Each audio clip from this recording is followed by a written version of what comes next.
So just give me like a signal if this is weird. All right. Hi, I'm Kevin. And I'm an alcoholic. Wait, wrong speech, my bad. Okay, anyway. So, in case y'all don't know, I studied abroad last semester in Ireland. I don't know if y'all already heard, and if you have, I can't imagine from where. Whatever the case, I did in fact study abroad last fall. It was transformative, life-changing, spiritual. These are the words you expect to hear from people who come back from Europe and just can't shut up about it. But these words are also true. They're so true that I'm going to explain them to y'all tonight. Sorry to indulge a stereotype. The truth is, God proved transformative to me while I was gone. Ireland was just the place he chose to change me. I've got to figure this out.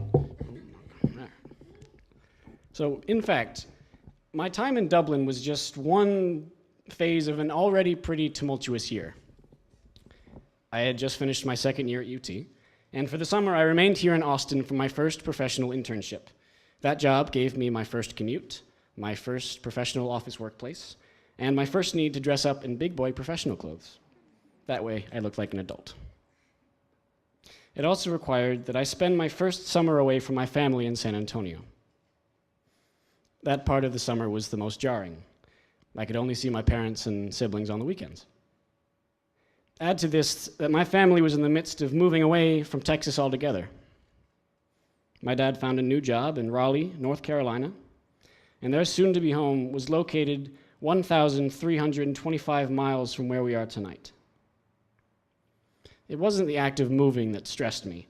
I grew up moving away from a place every few years, and by my count, I have moved 7 times in 21 years. Moving is normal.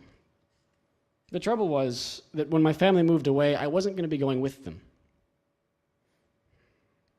By July, whenever I went home, it was to help my mother box up our house. When you're a kid, you don't help your parents box up and pack up. They do that for you. All you have to do when you're a kid is make sure you use the restroom before getting into the car on moving day. And when you're 20 years old, you roll up your sleeves and you pack up your childhood alongside your parents. Then you put the boxes into the cars, which will not be bringing you to the new house.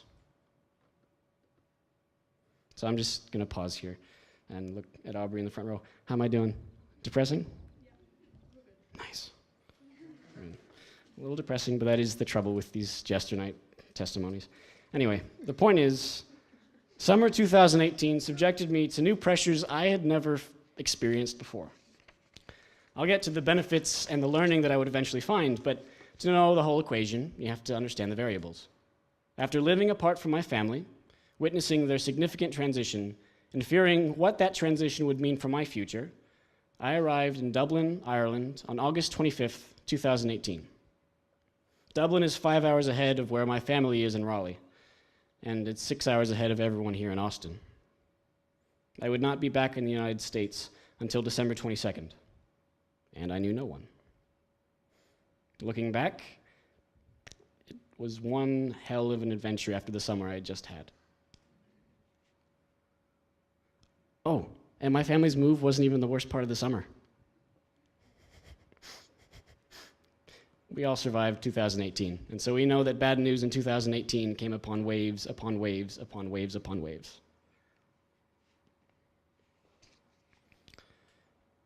My grandmother died on May 1st. I was midway through the harshest academic week of the semester when my mother called me. Her words came slowly, painfully. I did nothing when I hung up. I stared for a few minutes. My grandmother had fought through ovarian cancer for nearly a year and a half, and she had made peace with it well before any of my family had.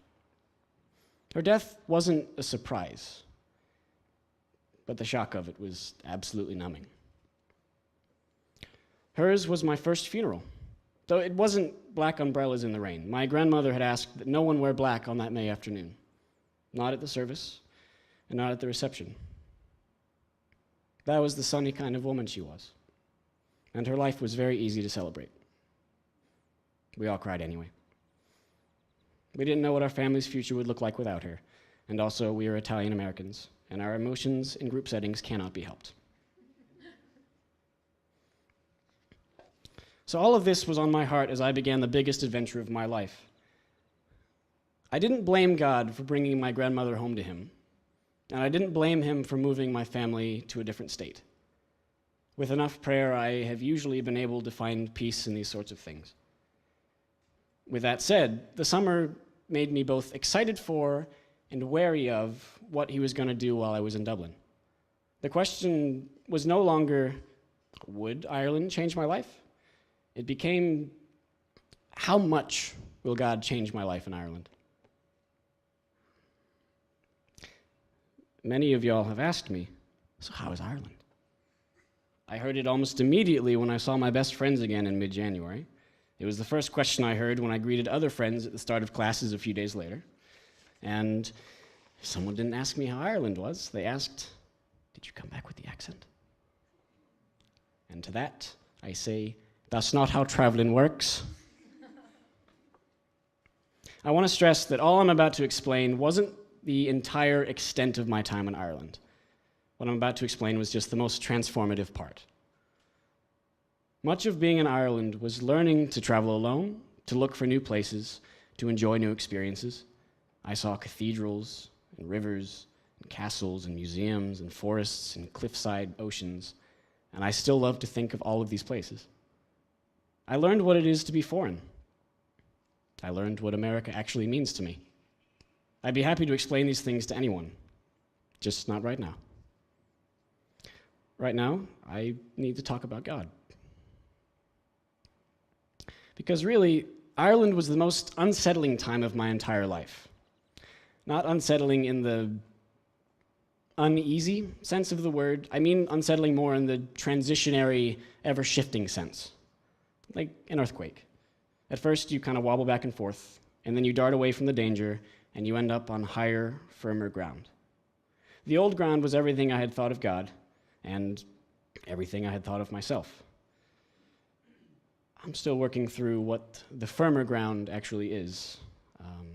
All I know for certain is that it's the product of hardship. My hardship came most often in Ireland in solitude. Many of y'all know that I quite naturally enjoy being by myself. But this sort of solitude was more pervasive than that. I had a tough time finding my people. Or, to be honest, I didn't quite find a people to belong to. I met dozens of people. I met so many people. And some shared friendships with me, others appeared once and only once.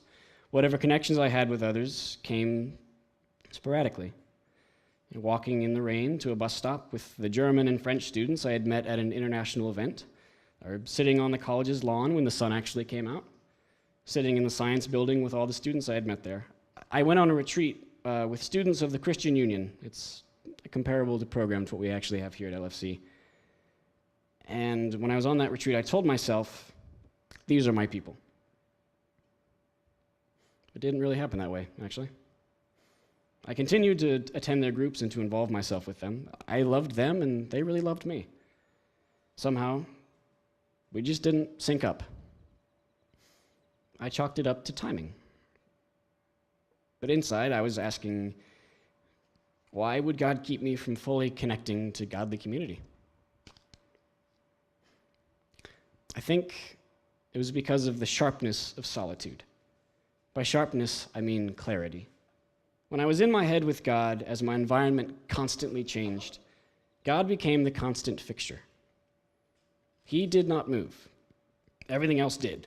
Friends, locations, priorities, languages. But God is constant for me. And when I saw that, I saw him more clearly. To be with him, I needed to be unmoored from my usual comforts. And so this wisdom descended like rain, and I spun around in it with my arms outstretched, bathed and renewed in the peace perfectly aligned with the perfectly clear plan of God, right? No, actually, not at all. On October 31st, I turned 21, and I celebrated with some international friends where I dressed as a cowboy for Halloween. Yeah. Their collective birthday card to me misspelled my last name and was mostly written by a Spanish guy I had never met. Still, the wine was nice. 2 days later, I went with my younger brother Jack to Houston Station, where we caught a train out west to Galway. It was a 2.5-hour trip under the default rainy skies. I was taking Jack to see Connemara in Western Ireland. I loved having him with me. We have enough family history to never actually feel alone when we're together. We crossed a bridge, maybe 20 minutes away from Galway. My phone buzzed with a text, and I read it, and I wished I hadn't. My father texted me to say that his father had died.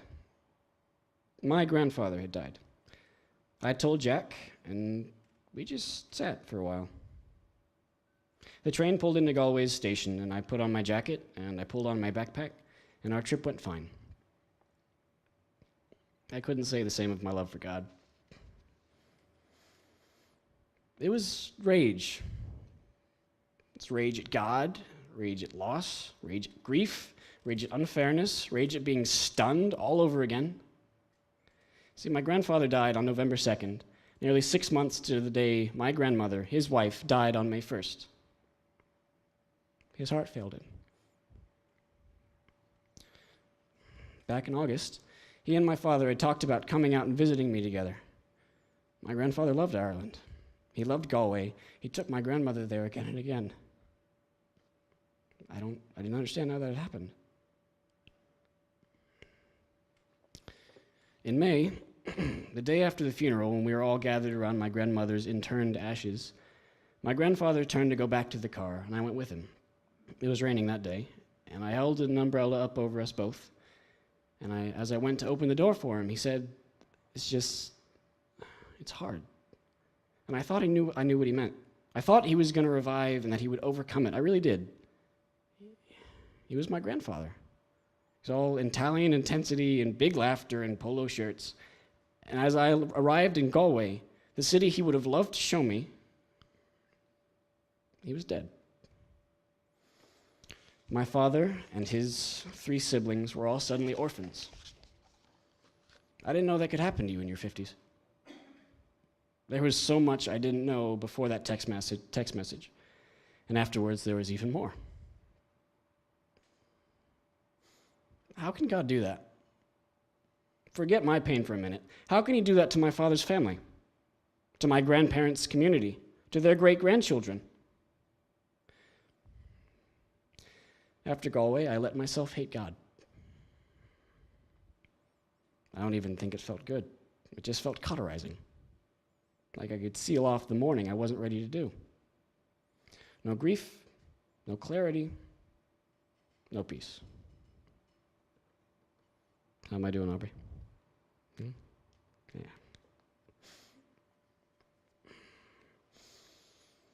God found me, of course. I was running away, and he found me. I had joined the Christian Union for a joint night of worship with students at Trinity College. We were praising in the front room of a little chapel in Dublin city center, with the River Liffey just across the street. God usually finds me through music, but tonight he also used a friend I had made, Donal. Donal sat with me as we began a few moments of prayer, and all he asked was, "What's going on?" It all came out. Poor Donal didn't know what he was getting into. I mostly talked about the grief, really talked about it out loud for the first time. And because I gave him no chances to speak, Donal listened. I said that I didn't know why God would take my father's parents, why my dad had to suffer. In saying it, I realized how genuine my family's love for one another is. I said that I wanted to hear my grandparents call me and sing me happy birthday, like they do on my birthday every year. And in saying it, I realized how much they had loved me. and how lucky I had been to be close to them. Every bit of pain I pointed to, every hurt I wanted to hate God for, only proved how he'd been blessing me. All my grief came from what had been loving, and all my confusion came from what had been certain. Gently and very slowly, I walked back to God, and he opened the door into the room where he had been waiting.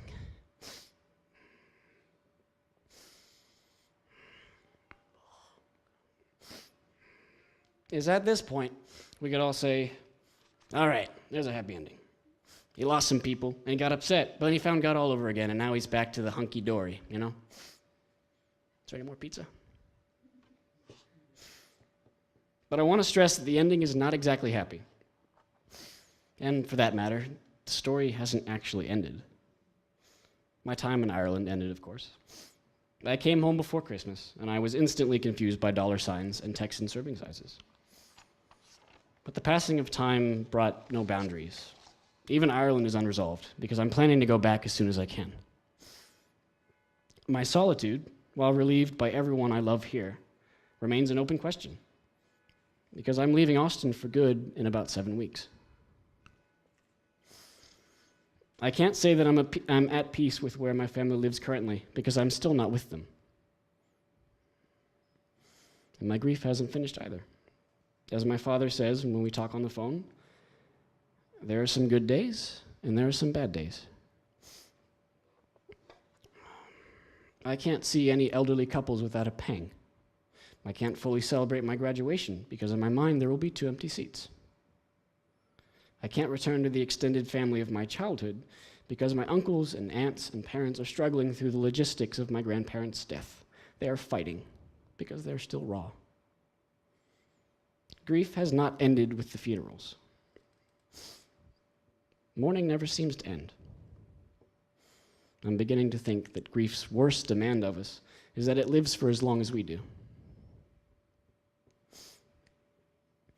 And this past Thursday, my father informed us that my great-grandmother was moved into hospice care. She is 104 years old, and she is as sharp as a tack. On her 100th birthday party, she flirted with her birthday clown. She was born in 1914, and she often declares that if it's not red, it's not wine. Her heart is failing her. She lost her daughter in May, and she lost her son-in-law in November. I don't suppose there's any other way for her heart to react. She probably doesn't have very long. When she dies, I'll have to grieve all over again. I'll have to relearn where God fits into grief and why he allows it. This cycle will continue and begin again. So why am I speaking tonight? My story doesn't even have a proper ending.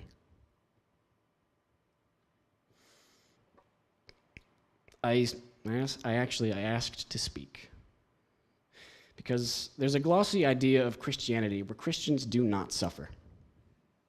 There's a glossy idea of Christianity where Christians sip holy water from glasses with little umbrellas in them while they sit on the sunny beach of God's perfect plan for them. For these glossy Christians, accepting Christ is supposedly the end of their troubles, and anything bad that happens after that is an unholy aberration.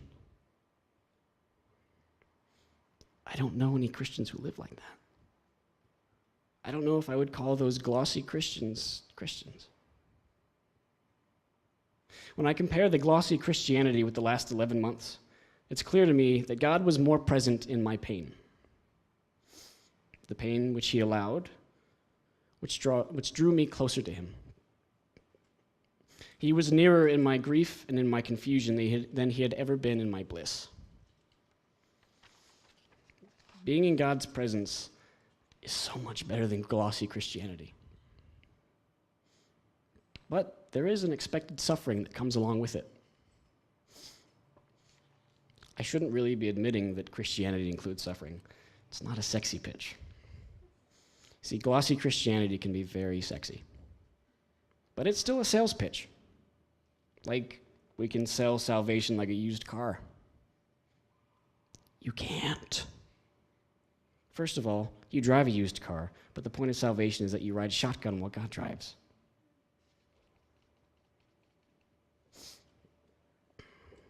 I wanted to speak at Jester Night because I want everyone here, whether Christians or non-Christians or atheists or agnostics or just uncertain, I want everyone here to know that it's okay not to be okay with God.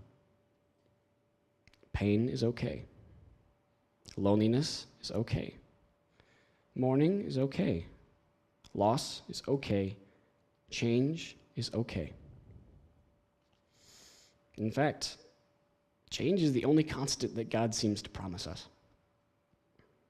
Things have to keep changing because that is their nature. Change does not change, and neither does God.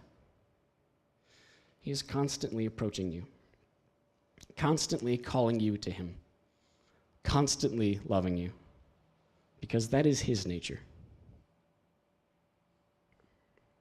You don't need to hear that from me to learn it. You don't need to go to Ireland to learn it. You don't need to lose your loved ones to earn it. All you have to do is listen for his voice, because he is always calling. I'm going to pray if I can get through it.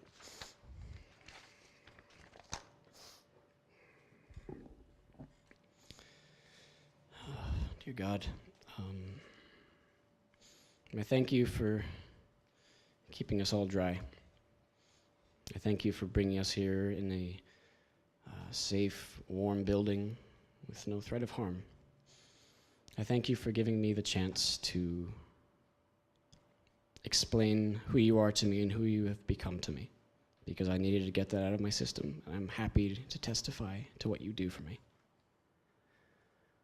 Please bless our worship. I pray that you would bless everyone who's here, and everyone who couldn't make it, and everyone who wanted to but wasn't sure how. I pray that you would bless the confused and the suffering. I thank you again for this time. I thank you that you are constantly for us. Amen.